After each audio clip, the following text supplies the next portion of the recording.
before we dive into how you kick off a game, let's talk about the industry at large and what we're playing right now. So, Greg, industry, crazy times, simple times, complex times. What's your take? What do you see? Oh, is it getting any better? I mean, I think last time we talked about layoffs. Are we through it? Or are we still going to see it? I don't know. Yeah, I just saw, what was that? I can't remember which studio it was last week. I saw another round kick off, and I'm very much of the opinion now that people who perhaps had no intention of doing layoffs realized there was an opportunity to do it without taking flack, and they're like going as fast as they can, which is kind of terrible. But, you know, because like you're just not going to get punished for it right now. Right, everyone's doing it, so you don't stand out. Everybody's doing it. A long list of 100 studios that have done it, so you don't look like quite the bad guy than if you do it alone. It's awful. Yeah, and I think it comes at an interesting point in the industry as well, where there are a million questions being asked around, wait, what is AAA? Why is AAA better? Why not just play the indie and the AA and these games seem like they're better in some ways than the big AAA products, and the AAA products seem to have a higher rate of struggling to be successful, either critically or with players or commercially. So I don't know. It seems like it's a really interesting time from that perspective too. Not the kind of environment you want to go be starting a new game company in, I guess. Well, I guess that's a question I have. You've been doing this a while, and the industry goes through its ups and its downs. So we had a pretty big up in 2020 and 2021, and we're in a pretty big down. I mean, by many stats, the biggest down we've seen. Do you see this as just, this is part of the wave, right? It's going to come back, or do you think that there's something more fundamental shifting? I think it's going to come back, and I may regret saying this. We'll see what it looks like in 6 months, but I think we're on a down wave, and it'll slow and then go back up. There was a big correction after the COVID euphoria when game companies were hiring way too many people, and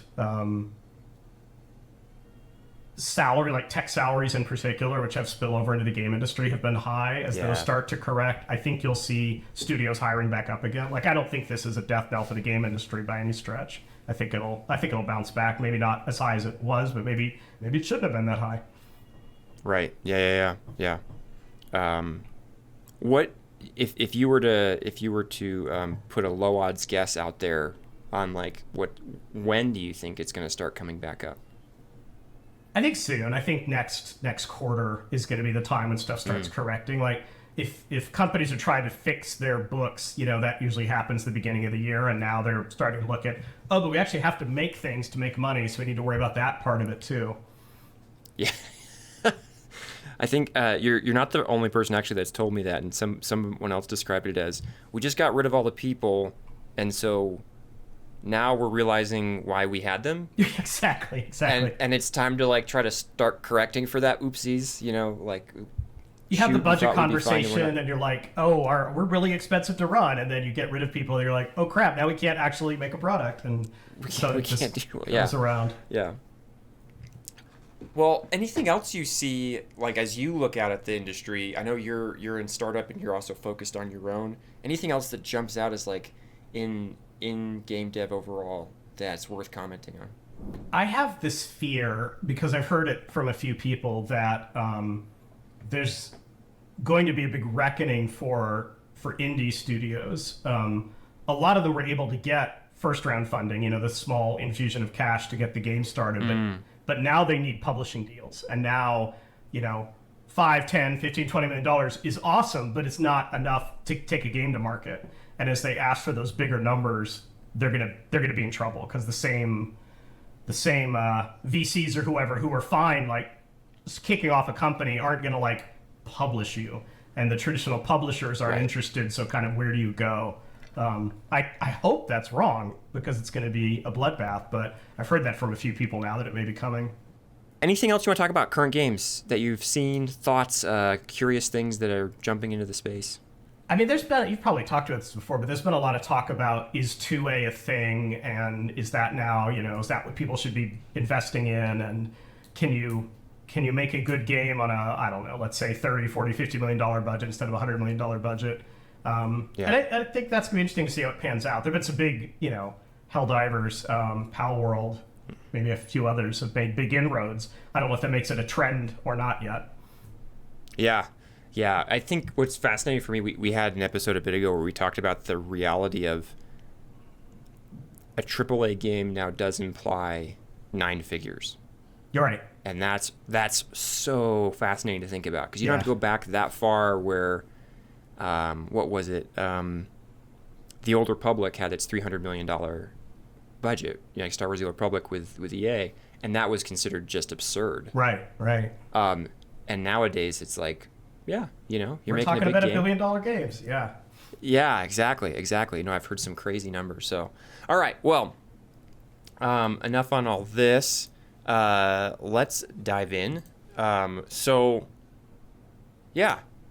New games.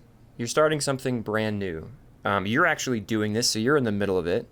And you've also spent a lot of time in large, already established games, so you've kind of seen both sides of this. I'm curious, when you're thinking about game design, and really just let's not even say game design, starting a game at that, like, we don't really know what the game is. We don't really, like, we probably have some thesis or idea or something, but like, we're getting rolling. What are you thinking about as you go into that space? Yeah, it is a, I know we're going to talk about this more later, but it is a very different space. I think designers tend to approach existing games with the mindset of, how am I going to solve this problem? And with a new game, you don't even know what the problems are. It's much more basic of like, what is the experience that the player should have? Is the experience, they do something smart and they feel rewarded for that? Is the experience that they don't know what's around the next corner, and so it's this voyage of discovery? And just starting at that level is so different from working on an existing game where your problems are more like, oh, we have high churn rate after hour 10, or players don't like to play healers. It's much more like that than starting out with like, does our game have healing? At the super early level. Did you know it was going to be an MMO when you started Fantastic Pixel Castle? I did not. I was in this really crazy situation where NetEase said, kind of based on your reputation, we think you'll make something good. So we will agree to fund you now. We're just not going to talk about a specific budget until you actually pitch the game. And so I said, like, you're an MMO company. That could mean to me that you like MMOs and you want more of them, or it could mean you want to diversify. And they're like, oh, if you want to make an MMO, that's fine. So we're like, okay, by the way, those are expensive. What drew you to the MMO? There is no other genre that really has a multiplayer community in the same way. Like, League of Legends had multiplayer, Battlefield is multiplayer, but nothing has the role of the other players can have such an impact on your experience, whether it's because, oh, I got a great tank, so I was able to go do this raid finally, or I had trouble on this quest, but another player came riding up. I mean, it's all about the social fabric and no other. I like to say that if you want a good story, like, don't play an MMO. There are better games for delivering stories. If you want like cutting edge competition, go play Valorant. But if you want other players to really matter, like, no other genre can do that but MMOs. That's interesting. And what about, so that's those are some unique things like that makes MMOs special. And for you, like, why is that the draw that you have? What's the change you want to see in the world through that? The couple of biggest problems are, even though it's inherently a social game, it's designed to be a social game, MMOs throw up a ton of barriers to actually playing with your friend group. Like, a very simple one is, if you and I are both rogues in World of Warcraft, it's hard to go adventure together because the game is not designed around that. If I decide to play a couple more nights a week, I'm going to get way ahead of you, and then it's hard for us to like play together because now I'm a higher power level and I'm going on tougher quests.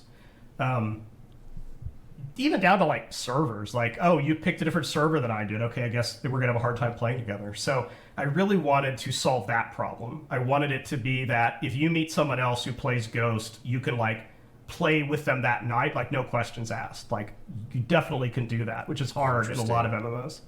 Okay, so in that sense, the core game loop you're fundamentally shifting around from, like, I'd say again, classic MMO is go out, kill things, gain XP, complete quests, and you're actually going, no, there's more to this than that. Yep. The way I talk about a lot is we just want to have more verbs. Like at the very basic level, game design is about what nouns do the players have and what verbs do the players have. And so in a typical MMO, the big verbs are travel and kill. Like go find the next monster and kill it, whether because you're on a quest or because you want loot. I mean, that's often all you do. And there's things like, you can craft for better gear and stuff like that. We're just trying to open up that space a little more where there's more to do besides travel and kill. There's build a base or find some like clever way to skip over big parts of the map or turn the monsters on the map against each other so they fight each other. You normally can't give playgrounds like that where you can break the rules to players in MMOs because it would ruin the experience for other players. So that's kind of our big innovation, is having areas where other players really, really matter, and then different play spaces where it's just you and your friends. That sounds super cool. Okay, so I want to pull back to the original reason we got onto this. So MMO, you picked MMO, and again, I'm going to keep picking on you because you are in this spot of, okay, cool, well, now it's an MMO. You've kind of given, this is where you've ended up, but like how did you start that? You're starting on a brand new game, you're starting on a brand new MMO. I assume you have some significant role in the design decisions in that space. And so how do you approach that? The problem a lot of people who are starting like brand new games, prototype games make is either they don't know what the game is or they do know what it is and it's just way too big. So a framework I really like is you have to pick very specific areas, and ideally not many, where you really want to innovate. And then for everything else, you're like, status quo is fine. And when you say status quo, you mean like against whatever the genre is? Whatever the genre is doing is fine. World of Warcraft, I think, has the best dungeons in the industry. And that's subjective, but I think, it's not hard to see why someone might make that argument. So we're not going to innovate wildly in dungeons. The dungeons are fine. Like, that isn't a problem that needs to be solved. The problem that needs to be solved is questing in the outdoor world has gotten a little stale. And like I said, the problems about playing with friends, those are where we really want to innovate. Other places we're like, we don't need to innovate there. We don't need to redefine what is a guild or what does crafting mean. There are good solutions out there for that. So your framework then is, hey, you're making a game. The game probably has something that you would compare it to, right? Either a genre or other games that are similar. Pick a very few number of things where you're going to level up that experience and leave everything else with whatever sort of gold standard is, right? Whatever hey, players are used to this, don't touch it. You still have to execute on those things well. I'm not saying that like making dungeons in WoW is trivial. I'm just saying when you're starting out, don't focus on it. Just arm wave that away and say, we have something we can, we call it side in. We have a side in we can use here where it's kind of the design's already done, so we don't have to struggle with it a lot. And you can apply this to any genre. Like, let's say you wanted to make a new extraction shooter. Okay, the plane ride in where you jump down works pretty well. Fortnite does it, everyone does it. Let's just keep that because that is a solved problem. But maybe you decide, well, what we really want to innovate on is I want to have stat pools where I can like assign my stats to make my character different, or we're really going to double down on vehicles. Like, this is going to be Tarkov, but vehicles are like the most important thing. And then that's what you focus on. That's where you spend your energy, rather than saying we're going to make a brand new game with a brand new team and we're going to innovate on every aspect of it. Like, that's just a recipe to never actually finish. A question that popped up for me, if you're making something that is taking what's working in other games and then innovating in a few, I guess I don't even know how to ask this. How do you know if the reason it's fun is the things that you innovated on so that people would actually gravitate towards your game, or the fact that, hey, a lot of the pieces are just what's already we know to be fun? Especially when you're like in gray box and so much of it isn't fleshed out and you're trying to like squint test to see if this is good. Are we just like, well, it's fun, but then again, like, why? Yeah. I don't think, this may be a controversial opinion, but I don't think it's even that important to win on the innovations. Like, Riot's games, to use an example, they'd be mad at me for saying this, but none of them were that innovative. They just took a genre, they identified a few spots where the genre is kind of like letting players down. Like, well, let's fix those. And then otherwise, just let's offer good experience. Like, Riot has yet to kind of create a new genre from scratch. I know they would love to, but they're really good at taking an existing genre and saying, oh, we can make this better. We can make this more appealing.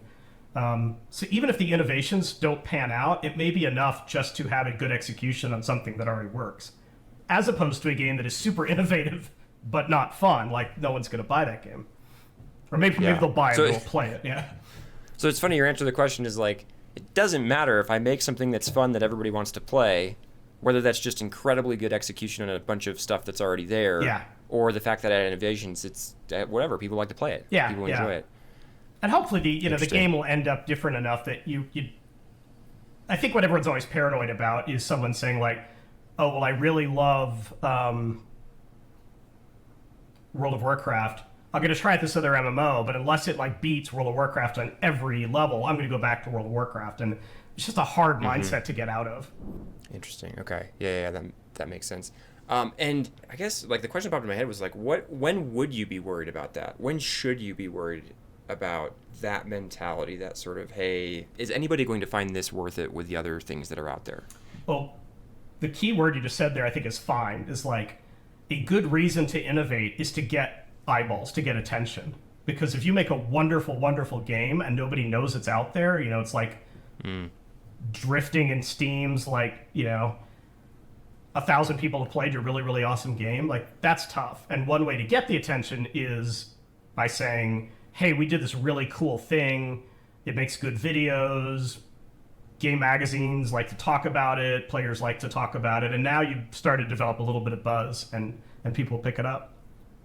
I couldn't help but thinking about Pokemon with an assault rifle. Yeah. And like Power World and sort of, what is it? Is it that this was the best execution of a survival game that ever existed, or was it that, man, this got a lot of cool traction because seeing something like Pikachu holding an M16 was something that everybody was just super fascinated by, right? That just grabbed the public conscience.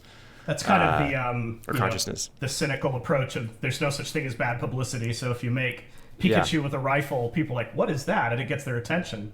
And then they start paying attention, and then they hear, oh, this game's actually fun. It's not just a joke. Now they'll download it. Another question we had earlier on, you've worked with a lot of game designers. And there's an idea that I hear a lot, and I don't know if I buy it, so I'm curious on your take. The idea is, hey, some people are good at finishing and not good at starting, and some people are good in the middle. And I will say I think that people have preferences. I think that there's like hey, sometimes someone likes finishing more than they like starting something, right? And that's fine. But the idea that like, hey, somebody who's really good at finishing isn't going to be good at starting, or will struggle to be good at starting, or whatever, I don't know if I buy that. So I'm curious, you've worked with a lot of game designers.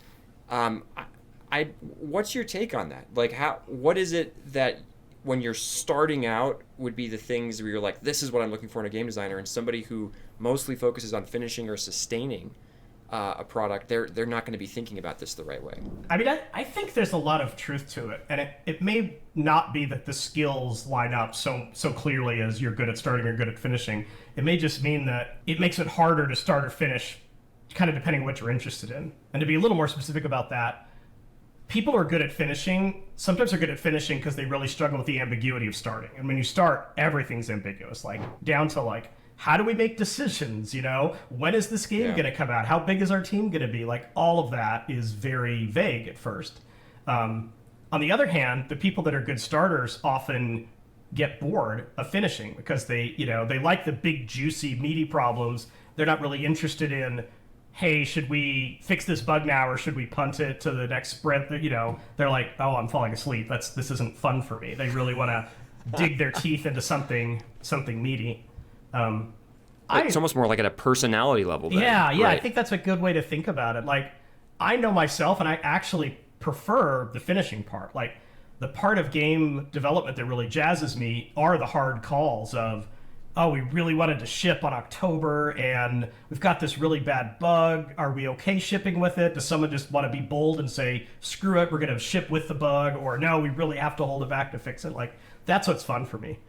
Right now on Ghost, we're thinking of things like, we know we need a reward system. We know we need like gear and stuff like that to drop from the game.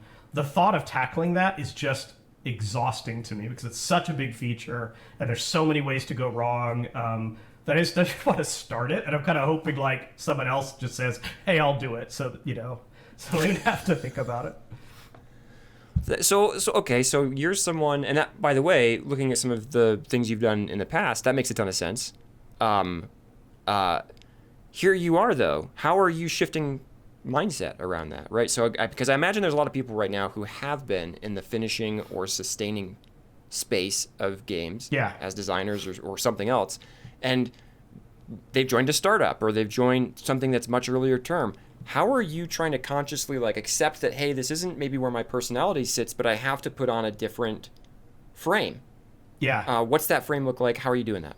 I mean, when you're the literal founder, when you're the person that starts, the sad truth is you don't get a lot of butt in seat typing code hours. Like, my time is spent recruiting or cheerleading or making sure the budget works out or making sure people get computers at home because we're a remote studio. So I can help unblock the team when they get stuck on something or when they want my feedback, but I just don't have the time to sit down and do a lot of the design myself. So the answer to your question is you hire people who are good at that. You hire people who aren't going to focus on what should our studio values be so that they can focus on, well, how can I design a reward system? Right. And those are like, so those basically first few hires diversify so into those other personalities. Yeah. Those first few hires are so critical because you need to get someone that is going to be able to like really move things forward, who has kind of different skill sets and interests than you do. And you alluded earlier to the idea of, look, this is someone who likes those big, meaty problems and the ambiguity of, oh yeah, our game, like somebody somewhere put a doc down that said our game has crafting, but someone has to go figure out what that actually means. Right. You know, what else are you screening for or thinking about in game design when it comes to, because you're still doing the interview, right? So. Oh yeah. For designers particularly, people who are very good at kind of changing their mind or not clinging to an idea too closely. Like, the kind of senior designers I love are the ones that's here like, oh, we don't have to do that feature? Hallelujah. Because I'm a lazy designer and I don't want to have to build that feature. Whereas the junior ones are the ones like full of energy that's like, I'm going to fight to the death to make this feature work because I'm so invested in it. You want those people, but you want the people down the road. Early on, I think you want the people that are like happy to take shortcuts. Like, oh, I don't have to build this thing? Great. Or I can buy something off the shelf and stick it in the game and make it work. Wonderful. That will be ahead. How do you know they're not going too far? I mean, it's a constant risk. I think sometimes my own personality is to not dream big enough, to be like, I'm going to be very, very practical, so let's shrink everything to a game that we are sure we can actually build. And so it's helpful for me to surround myself sometimes with people who will challenge that and say, no, we can go a little bigger here. Like, you're not thinking big enough. We can make this crazy system that seems like it's going to take years to build because it's the right thing to build for the game. And as long as you don't take on too many of those big battles, that's probably the right answer is take on a few smart ones. So this one, again, I think this is an unanswerable question because there's so much judgment involved. But hey, you've been doing this a long time. Maybe there's a clean answer. When do you pivot versus when do you hold course as you're doing your early ideation? That is one of the hardest decisions to make because it's so easy to convince yourself, well, we just need a little bit more. We had a bad playtest, but it was because of this bug. Next week, the bug's going to be fixed and the playtest will be good. And then it's not good. You're like, well, I think it's just because we don't have good animations in. Let's add better animations, and then I think it will be good. If the game isn't fun, it's not going to be fun with better art or more responsive ping or things like that. So you kind of have to be really honest of, is this ever going to work? years and years ago, we were working on Age of Empires 3, and we were all infatuated with German board games back then. And so we decided the way you win in Age of Empires 3 is you're not going to just build up an army and go crush the other player. You're going to win by a victory point system where you get victory points for completing certain tasks. And if the first player to 10 victory points, you win, which is very German board game like. And as we were playtesting, like, the system worked and was pretty robust and had pretty, the strategy that had different strategies and stuff like that. Like, it didn't fail on its own on design. It failed because playtesters were saying, I just want to make a big army and go roll over the other people. And, like, it kind of sucks when I see this other person in the corner just gaining victory points, because that's not the game I want to play. The game I want to play is make the big army. So that's a time when we had to be really honest that, like, what we had was working. Like, it did exactly what it was supposed to do. It met the goals, but it just wasn't something players wanted. And it's really hard to be that objective about something you love and you've poured blood, sweat, and tears into. We use the analogy from writing is you have to shoot your babies, kill your darlings. So you have to be really, really good at admitting that something you have may be beautiful and it still needs to go. It's just not right for the story you're trying to write or the game you're trying to build. How and when would you get players in? When have you gotten players in to interact with your game? It sounds like you've done it very, very early, which I'm a huge fan of. Yeah. But I'm curious because that's a controversial call. It's not controversial for me. It's the arguments you hear against it are, well, our game's going to leak, or it's going to be a huge distraction for the team, or players are going to not like or understand an early game, and it's going to kind of taint it for them, and then we lose our big marketing moment down the road of saying oh, now our game is playable. And I mean, those are all legit. I just don't think they're worth it. They're not worth the old school grand reveal of, we spent 5 years making a game, now we're going to show it at E3, beta starts today. We've been playtesting with the team internally for about a year now, and we've recently opened it up to partners, other studios, NetEase folks, and then the next step will be to bring in some players, some real humans, and have them play. If I get my way, we won't even have NDAs around it. We'll just say hey, if you want to go talk about what you saw, great. I may lose that fight and the team may convince me that that's too risky. But we want to get to the point where pretty quickly players can talk about it, because the conversation is good. We want to see what they say. We want to see if they get their friends excited. And yeah, you're going to have trouble when your art's not done and the game doesn't have all the features it should. But you just kind of have to pull that Band-Aid off, in my mind, and go. Yeah, there's I again, rough ideas and models. That's how I kind of think about everything. But one of them is when you're first starting out in game development, you're thinking in terms of big questions. You will have questions forever, but the questions get smaller as you go. And so early on, we got these giant problems, do we have crafting, right? And then later on you're well, what are the components of the crafting? Yeah. And then you get down to wait a minute, did we put too much iron in the game? Yeah. Right? Yeah. And so the questions sort of shrink as you answer them, which implies you're learning and you're understanding more and more and more. Yeah. And I think if you can get real players helping you answer the big questions, instead of only working on the little ones, to your point, you don't end up in that spot where you're oh crap, I wish we'd been talking to you before we made all the decisions. Yeah. And so if someone was kicking off a game, thinking about that and going hey, we're innovating in these 3 spaces and this is what we think it's going to do, at what point are you going, but if 1 and 2 don't work out, then this, and if 1 and 3 don't work out, then this, and if 1 doesn't work out, then maybe we'll is it that kind of thinking where there's sort of decision treeing out, or is it more I don't know, looser than that? I know. I think it's decision treeing. I like to be very specific with, we're going to innovate on, I don't know. Let's say we decide we're not going to have mounts in the game. We're going to innovate on the way that works. We need a point at which we're okay, maybe we could get this if we kept working at it. We're kind of at a point of diminishing returns. So let's just pull it and go back to a very, I'll say generic, but let's say a proven system that works. So what tips you off? How do you know that hey, that's not where we want to be spending a bunch of time right now? I mean, we do try to do estimates for, I'm going to put in a rudimentary healing system. I think it'll take 4 days. And then when it's on day 7 or 8, you're like, let's just talk about what's going on. Was it more complicated than you thought? That happens. Was it like, oh, I just had this bug that distracted me for 4 days? And that's fine. But at least have the conversation about like, are you just like trying solution after solution after solution? Like maybe it's time to move on if we're at that point. I have heard people say that in the ideation phase, that's when estimation can be most damaging. You just brought up an example of that being really valuable. Yeah. I'm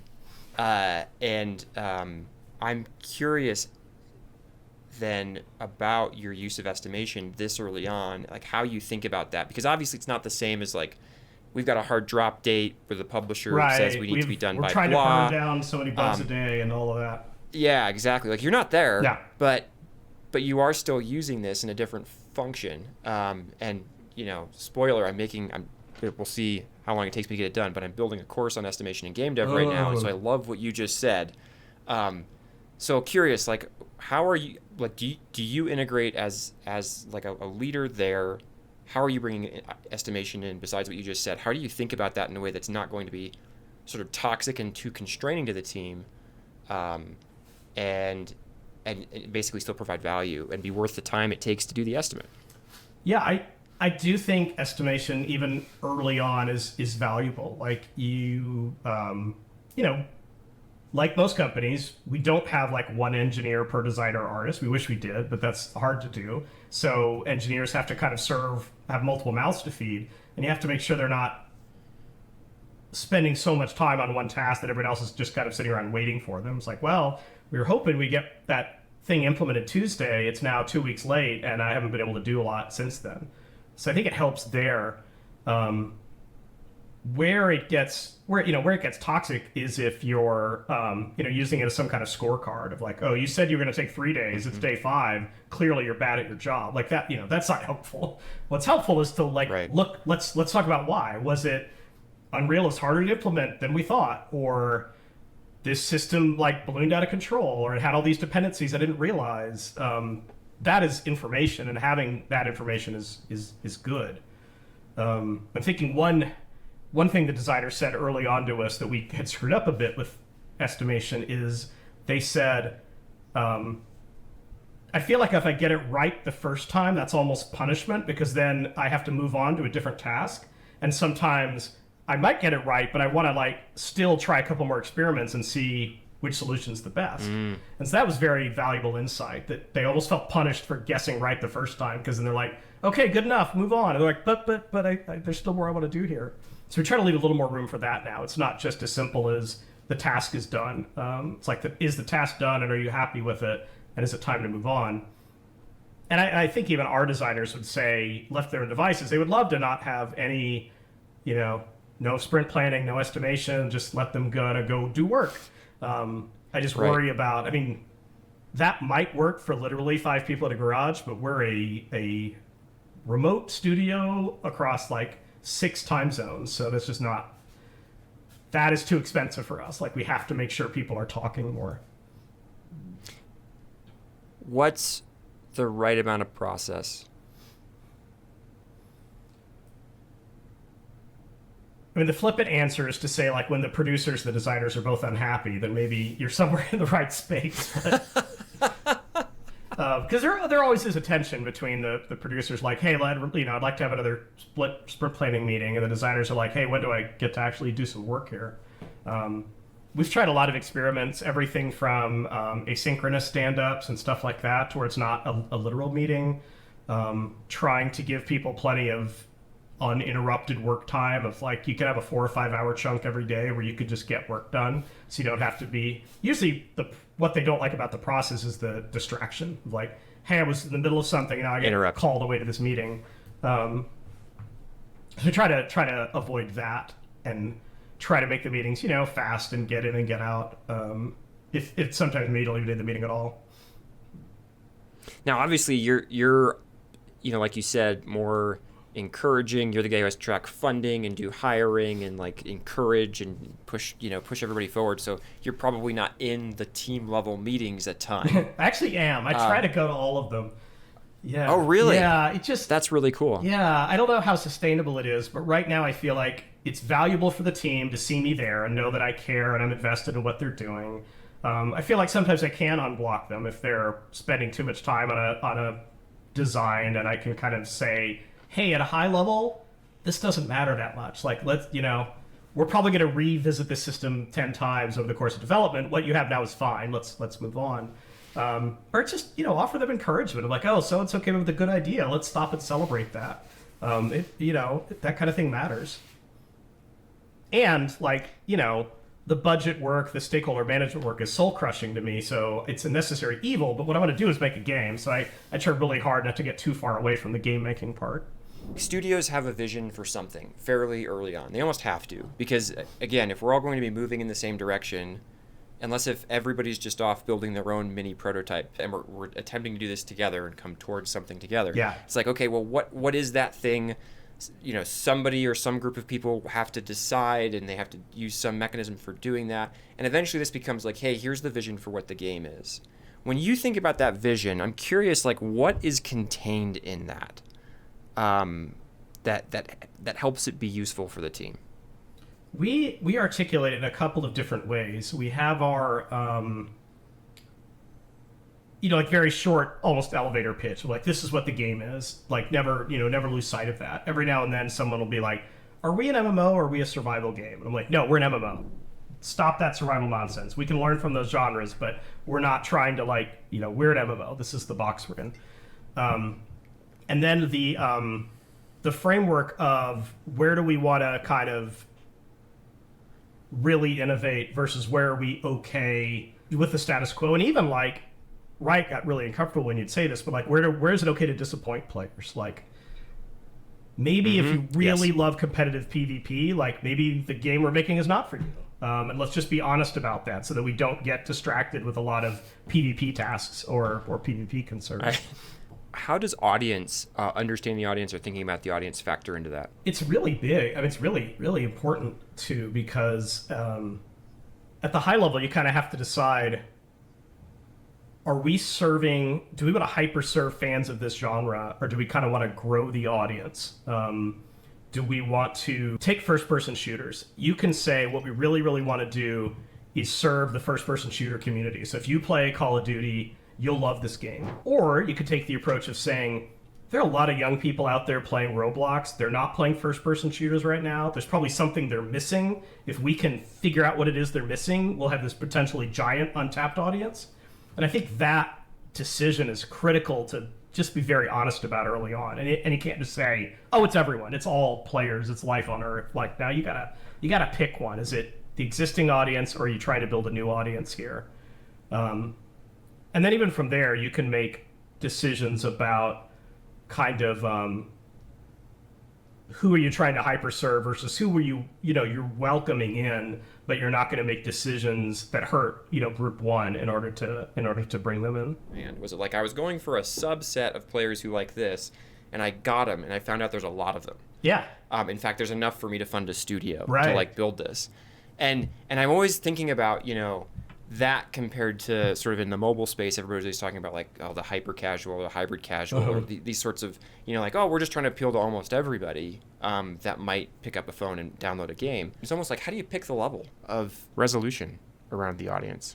I think it's a mixture of, what you're passionate about, for starters. Like, maybe I could make a lot of money making a super casual game. It'd be miserable. It's not what I want to do. Like, those kind of arguments make me say, yeah, but I could have gone into the battery business, the toilet paper business, and maybe been successful. That's the goal. Isn't to be as successful as possible for me. The goal is to make games and hopefully be successful along the way. On a more tactical level, I think it is helpful to think early on about business model, and people don't want to think about that too early because it feels icky, and that's not why they want to make games. But the reason mobile games tend to have huge audiences is because they know they're not very sticky and they're not going to monetize very well. It's the only way to turn revenue is to have millions and millions of players. Whereas you can make a small game that was beloved by its community and do just fine. But you just have to have a different business model there. You probably want to have players that don't mind spending $60, $70, $80 on your game, and that are very loyal to it. It's just a different approach, and thinking about that up front of, do we want a subscription? Do we want free to play with microtransactions? Do we want just sell the box? That's what we're leaning towards right now, is just sell the box, kind of like what Destiny does. Okay. Questions about questions. What questions, if someone else, they're at an indie studio or whatever, maybe they've gotten some funding, maybe they haven't, and they're thinking about starting out, what questions do you ask them to help them get moving in the right direction? One of the first questions is, like, what is your motivation here? Do you want to make a studio or do you want to make a game? And if you want to make both at the same time, that's very, very hard. Like, I deliberately signed up with a publisher because I didn't want to make decisions like, what insurance should we use? Or, like, that to me is very boring. I want to, maybe it's interesting for some people. I just want that problem to be solved so we can focus on, like, what's the game? So I think that's a big one. I think also, like, what does success look like for you? Do you want to have a small studio of people that love their job and love working with you? Like, that's a great goal. It's a very different goal from saying, like, I want a Ferrari. You're going to make different decisions. You're going to have a different culture if the goal is, do you want to make a small beloved game, or do you want to make a huge game that might even be a little resented but is very, very successful? Those are just kind of deciding, what does success look like to you? Like, what is the end game? And I think it's helpful for people to really visualize that rather than just kind of saying, like, yeah, we'll make a game, and if people like it, great. Bungie is pretty unapologetic about, like, we make the kind of games we want to play. Like, they're making games for themselves. And as the studio has aged and as the people working there has aged, the kind of game they want to make has changed over time. That's probably very different from people making games for children, because presumably they're not children. So they have to kind of put themselves in the mindset of a different audience and really understand that audience's needs, even if they're not part of that audience, which is, it's just a different strategy. It's different hard. I would ask a lot of probing questions about, is the game small enough? Because a big red flag for me is when people start saying, well, I've already got like 15 classes designed, and I know who the boss is, and I've designed the history of the two nations going back 500 years. I'm like, yeah, but is it an RPG? Is it a strategy game? Like, well, I'm not sure yet. It's like, okay, you're focused on the wrong things. Like, you're very prone to distraction. You're unable to kind of tell that inner voice in your brain to shut up for a little bit. If you want to make a game, very early on, you kind of need to decide, like, what is this game? What is the closest game that it's like? Or be like Riot and say, well, we're going to make a game that's like Dota, except, or we're going to make a game like Counter-Strike, except, and being able to really explain that. What is it that the studio really values? Do you value, like, the expression of the people that you hire? Or do you value, like, diversity, even down to the level of, we're going to hire people who don't speak English particularly well because their perspective is so important? Do you value, like, a group of friends that like to hang out together? Or do you value having people whose points of view are so different that you're often going to have trouble making progress in discussions? But once you do, like, you're gonna create something magical because you've gotten all these people with very different perspectives to agree. I think those are all really important. But the biggest mistakes I see are, I want to make a company, I'm not entirely sure why or what I'm trying to get out of it. Just kind of seemed like a fun thing to do. That's very hard. Or, I want to make this game, but I can't even really explain to you yet what the game is because it's just so big and sprawling and much too large. What's the biggest mistake you feel like you've made in the early parts of a game's development? Yeah, we could go on for an hour about this, but just a couple off the top of my head. I care a lot about agency on the team and feeling like they have buy-in and that they feel like they get to make decisions. And I feel like, not for this game, because I made a conscious decision not to, but on earlier games, I didn't come with a strong enough vision, and I kind of wanted it to bubble up from the team so that they would feel very bought into the idea. And you can get there, it's just very inefficient. And for Ghost, one of the nice things is, even in, like, recruiting calls, we can say, like, hey, this is the game we're going to make. Is this something that interests you? And sometimes we were like, no, not really. And you're like, okay, glad we had this chat. I think another like a mistake I made on Ghost on the FPC, the new studio, was early on. I thought we'll just get a bunch of friends together, and I'm not going to worry a lot about titles because that doesn't really matter. And it turns out it matters enormously. Like people care. They want to see that if they're leaving a studio, they want LinkedIn to show that they're moving up in the world, not down or sideways. People compare themselves to their peers. They want to know that like, oh, I got a VP title is very important to people. So I would have been much more explicit about that. We fixed it since then, but early on, I'm just kind of like, hey, let's hire a bunch of people and then we'll kind of work out the roles. And now, I mean, if I do it all over again, I'd be very like, this is a senior engineer role, this is a principal engineer role, and talk about it that way. What question should I have asked you that I didn't ask about this? Oh, I can't. I mean, I would have just said it anyway. Maybe like what, particularly with like design, what kind of skills don't translate well to really early on in this kind of super ambiguous space. I think people who are really data driven sometimes struggle because there's no data to look at. People like to bounce their ideas around a lot of other people are hard because there aren't a lot of other people to bounce ideas off of. You may be the only combat designer on the team, and so there's another combat designer to even ask. You're the person. The buck stops there. That could be hard.